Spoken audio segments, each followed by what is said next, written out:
Before we begin, the Differently Brained team acknowledge the traditional custodians of the lands on which we record, edit, and stream this podcast. We pay our respects to all First Nations peoples and their elders, past, present, and emerging. We extend that respect to all First Nations cultures and their ongoing connection to the lands, waterways, and communities. Now on with the show.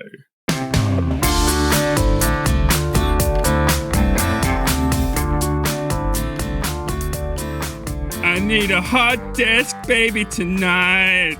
I need a hot desk baby this evening. I need a hot desk baby this evening. Gotta have a hot desk. Gotta write a book tonight. Hot desk. Hello. Welcome to Differently Brained. My name's Lachlan Rutherford. And we've got a special guest here today. It's me! the same special guest that always sits beside Lachlan. That might be one of my favourite intros yet. Oh, what? It was pretty good. Yes, I mean, I'm pretty proud of it. I came up with it, on the spot. I know. Honestly. Yep. Fantastic. So, tell the people. Yeah, it'll all make sense in about right now. So, Jacinta, we're going to talk today about your most recent escapade at the Wheeler Centre Hot Desk, which you've been speaking about a couple of times on the podcast and also sharing stuff on social media. But you've recently just finished your time at the Wheeler Centre. Just about. This is my last week. Ah, that's okay. My mistake. I will. That's fine. Edit that or I won't. I don't care.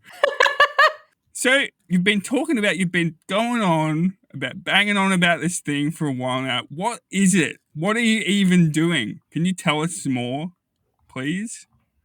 Yes, because you so beautifully asked. So the Wheeler Centre Hot Desk Fellowship is essentially exactly that. It's a hot desk for a bunch of different literary creatives. So they have, I think it was 22 places across the year, and they can host 8 of us at a time, and you essentially get a hot desk that is completely yours for 10 weeks. That's located in the Wheeler Centre offices, which is right next door, part of the State Library of Victoria. Mm-hmm. So you get your own little space there, and then also a $1,250 stipend just to sweeten the deal a bit. I know. So you basically sit in this extra little part of the office, and within those offices there's the Wheeler Centre, there's Writers Victoria, there's the Emerging Writers Festival team, there's the Melbourne Writers Festival team, there's Australian Poetry upstairs. It's just basically the hub of literary things going on in Melbourne in terms of organisations. Yeah, right. And when you were there, what did you do? I sat there. No, I'm kidding. So I got my particular fellowship for the middle grade fantasy novel that I've been working on for probably quite a while, to be honest. And so I was lucky enough that I still had some guidance and feedback from friends and editors and things like that I was working through. So I basically used that time to continue structural editing the second part of this novel. So I would go in 2 or 3 times a week and just sit there and read my stuff and write and talk to the wonderful people, that staff the Wheeler Centre and things like that, and just had a good old time. That sounds like a place that's really conducive for creativity, not just because, all of the people are under the one roof, but the vibe itself seems to be very supportive. Was it supportive? It was so lovely. It was absolutely supportive. So within the first couple of weeks, the Wheeler Centre and beautiful DM Nguyen, who basically, looked after us the whole time and was our go-to gal, set up a morning tea for us so that we could meet everyone who works in those spaces, which was really, really lovely because, you know, you're sharing a kitchenette and you're wandering around, you bump into people and things like that. And so it was really nice to be able to have names to put to faces and have an idea of like where people worked and what they did and things like that. So that was really lovely. And I think one of the really, really special things about those early weeks, the first announcement evening that they did, and then the morning tea and things like that, is how many of the staff across all those organizations came over and spoke to us about how excited they were to have us in the building and how much they value having the hot desk fellows in and seeing what we're all working on and seeing what our desk spaces look like and just pumping us up, which was just so nice and made it feel so warm and welcoming in a way that, not that they would have, because they're all such beautiful, wonderful people, but they absolutely could have just like ignored us or just been like, oh yeah, here's these little aspiring people trying to do their thing. But it felt like they took us all really seriously and they were like, yeah, you're important. Yeah, you're doing your thing. And it was just one of the loveliest writing experiences I've had, I'd say. It was just so warm and welcoming and accommodating, and everyone wanted to know what you were doing and how you were doing it. And there was no judgment ever if you couldn't make it in one week or if they hadn't seen you for a while. Like, I got COVID right in the middle of my 10 weeks and then had wisdom tooth issues. And, you know, when I came back, I was really worried everyone was going to be like, oh, we haven't seen her around, or she's not really valued this opportunity. And everyone basically fully just checked in and was like, oh my God, how are you doing? Are you okay? We saw you on socials. You know, hope you're doing better and stuff like that. And we're all really amazing and supportive and not at all questioning about like, what are you doing? Why aren't you at your desk? They're just, it was lovely. Did that make it easier to readjust to working once again in a shared workspace? I think so. I think that was a really big part of moving back into a shared workspace. I worked from home essentially from the start of COVID and lockdown all the way through until I was made redundant. And then the only work that I've done outside of home was, you know, if I'm running workshops and things like that, basically. And so I was really worried about how I was going to go in a shared workspace. Yeah.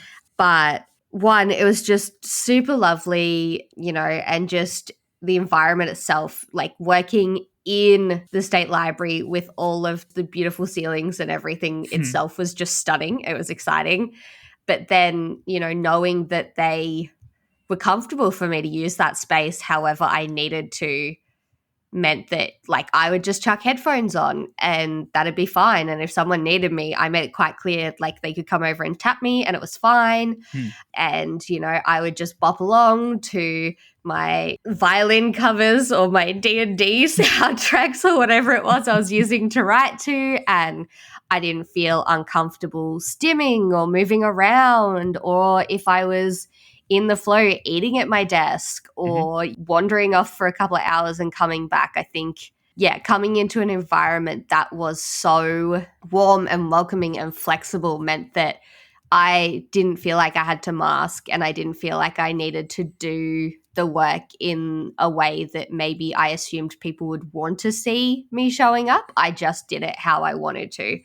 You know, my desk was covered in pill boys, and there was often times where I'd pop my phone up and start recording me working so that then I wouldn't touch it, because then I'd be like, no, it's for the content, which I absolutely didn't use, because I'd watch the video back and I'm like shoving pill boys on my head and like attaching them to my ears and things like this.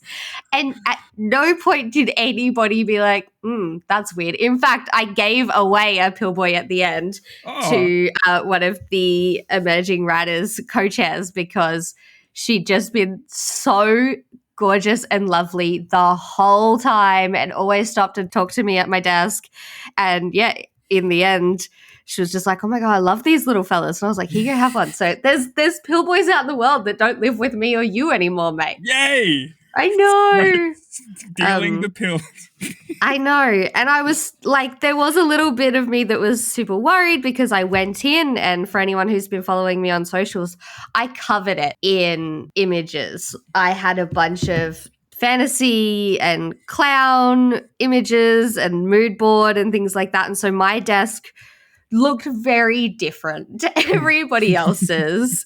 Some of the others were doing autofiction, some of them were doing literary fiction, literary nonfiction, and I was the middle grade fantasy kid in the corner. And so, for the first few days of sticking all of those things up, I was really self-conscious where I was like, oh, some of these are really creepy, but they like help. And I've got, really intense clowns and then old falling apart circuses. And within the first week of having those up, the number of people who stopped and were just so excited about one, the fact that they could physically see me using the desk, and two, that it changed every time they walked past for that first week, and the excitement of like, I love seeing what's going on behind the scenes of the book kind of thing, because then that made them more excited about actually trying to figure out like what on earth I was writing. Yeah. Because not only did I have all of these images, but I left myself notes where it's like haunted Ferris wheel, wolf forest, and things like that they're just like, what is happening here? And so instead of, everyone being like judgy, they were just even more curious. And I think that was just really nice, where even the parts that I was worried about, being too weird, everyone embraced that, and it was a great conversation starter. It would be, yeah. And I mean, this kind of is going to be portending a future episode that we do about workspaces and that kind of thing. But aside from the fact that you were made to feel welcome and nurtured and your creativity recognized, it's important in this cutthroat capitalist society, industry, that productivity be the thing that we are most concerned about. And I want to know, Jacinta, despite all of the nice warm feelings of feeling good and accepted and all that, did you get work done?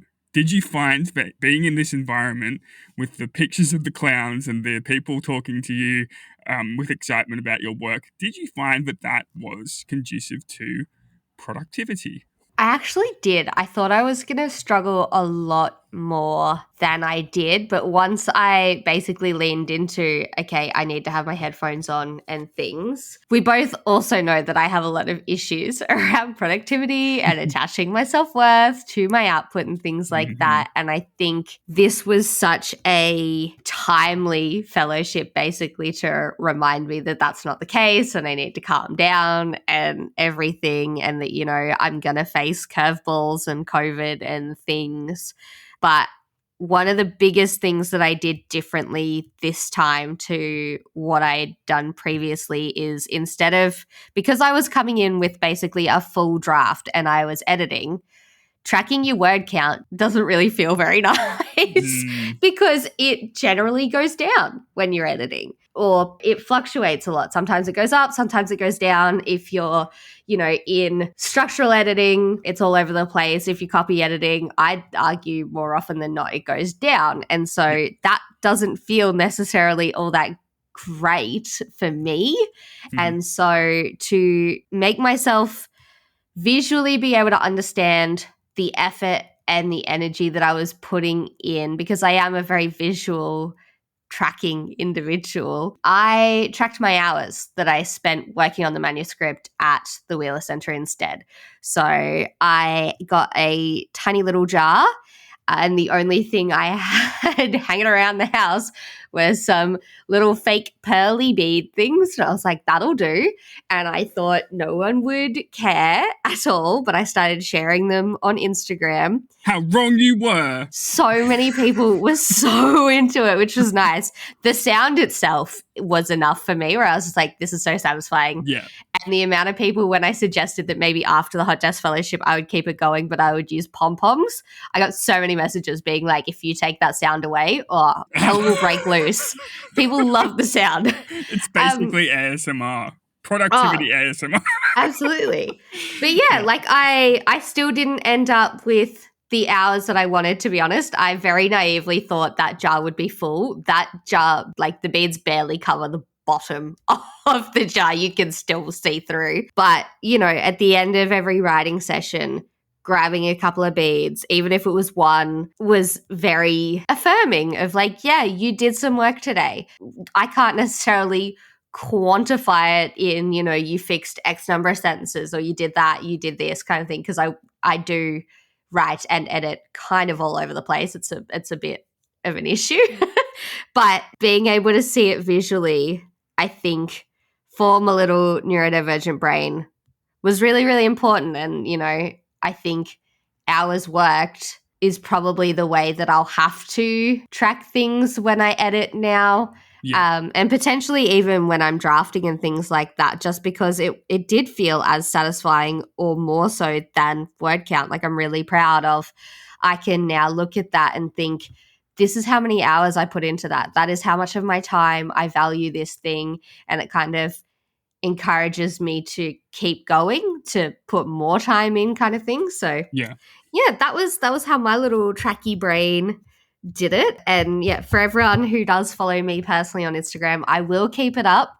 I will be changing from the little fakey pearl beads because I found something else more exciting personally for me. But yes, the noise I believe will still be similar. So don't worry. Excellent.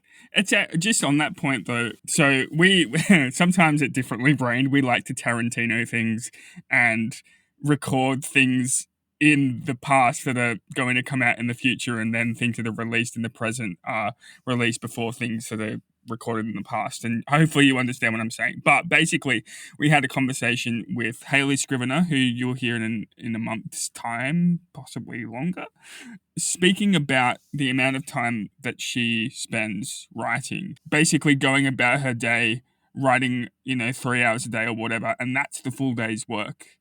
And based on what you said about tracking your progress that way, it just seems to be it's a far kinder and possibly more rewarding way of tracking your progress, I think, rather than, having a specific word count or whatever.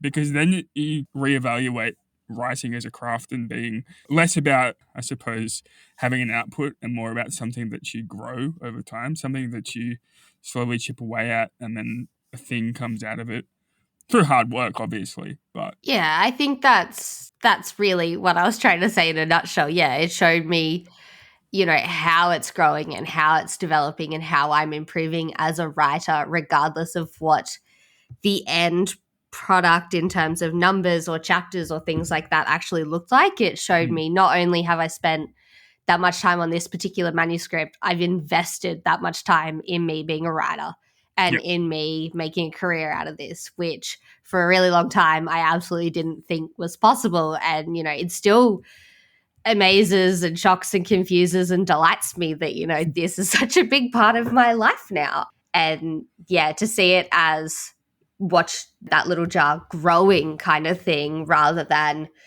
I have to hit X, Y, Z. It feels more like a choice then instead of a demand. It feels like an investment instead of work, and it feels a bit more positive than capitalism gonna get you. I want to make it clear to the listeners that my stupid quips about a cutthroat capitalist society and productivity, all that kind of stuff, I was being tongue in cheek. And Jacinta knows this. Absolutely. Yes. It's so true, though, that we obviously do live in capitalism and there is a lot of pressure. And I think it's very common for artists of any medium to feel very much like if their work isn't financing them or isn't doing X, Y, Z or winning awards, that it's not of value, which is absolutely not at all true. It's just the society that we live in and the crap that we've been fed all through, schooling and further education and just living in this society in general. Yeah. Jacinta, just real quick, what was the hardest part about being at the Wheeler Centre? It's going to sound so counterintuitive with everything that I've said before. I think it was physically getting there and, being in that space. I think it was, absolutely the best thing that I needed. And I really wanted that community feeling.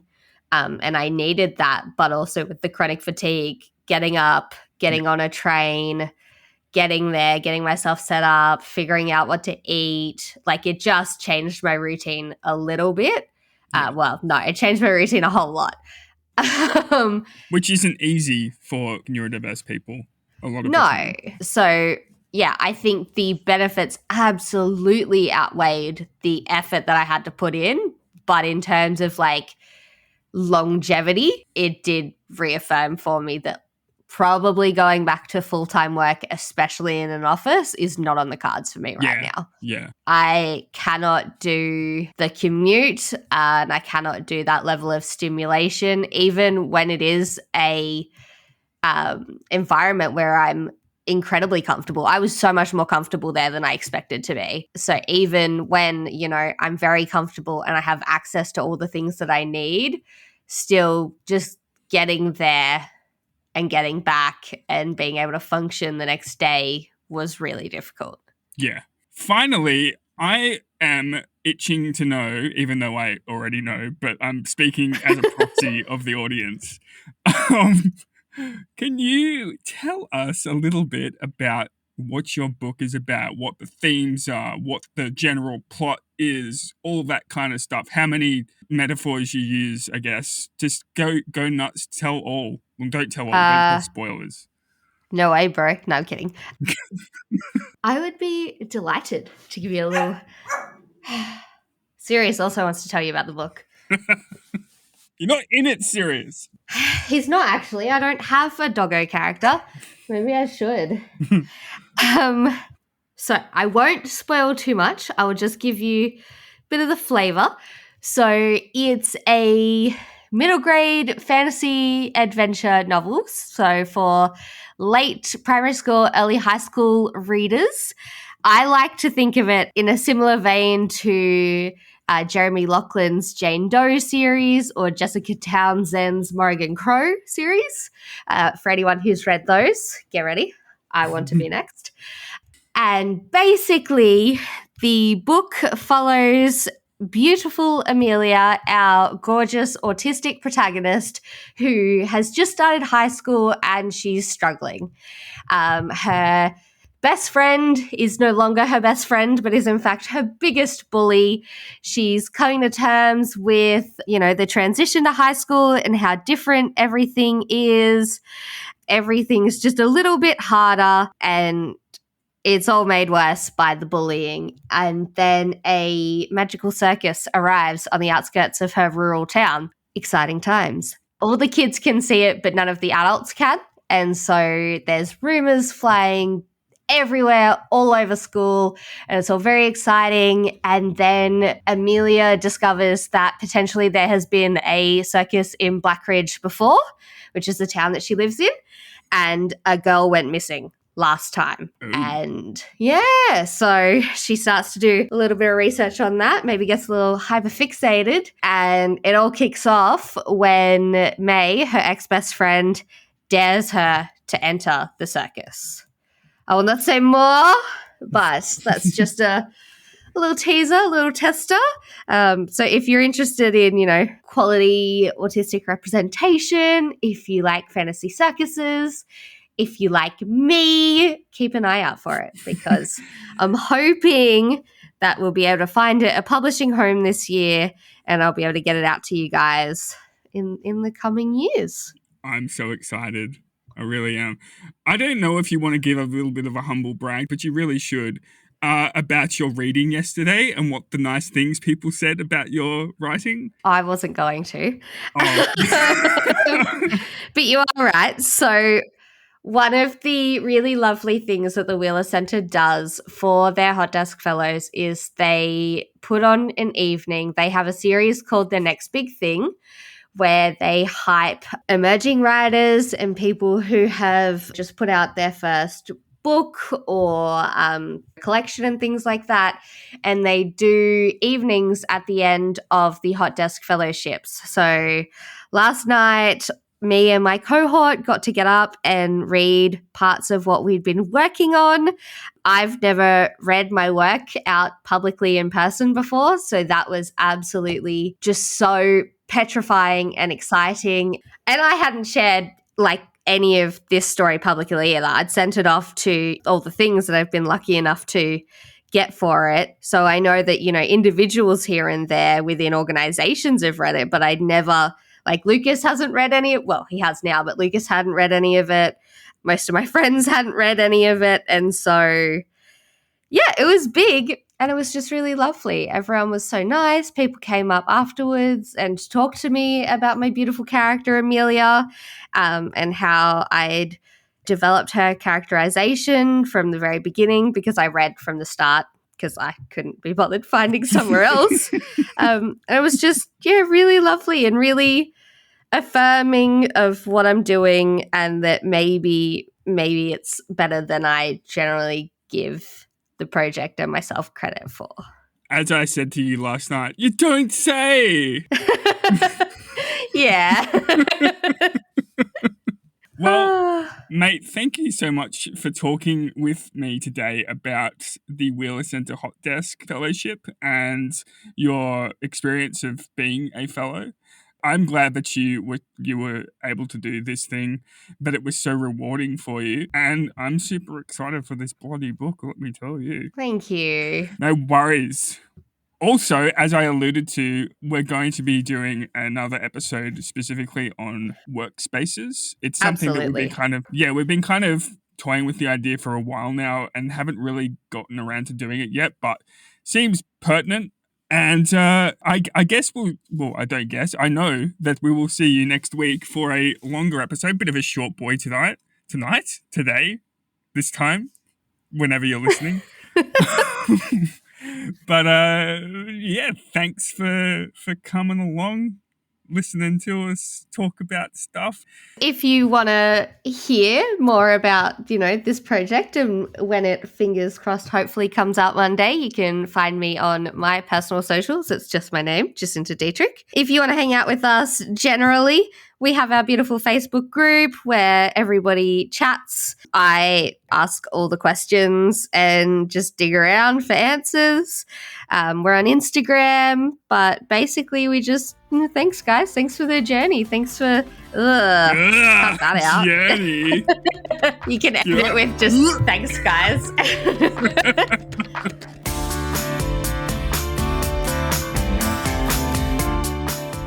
Differently Brained shares the opinions of individuals and does not consider your personal circumstances.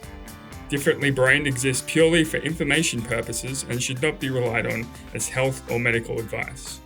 Because no brain is the same, please consult your healthcare professional for your personal medical needs.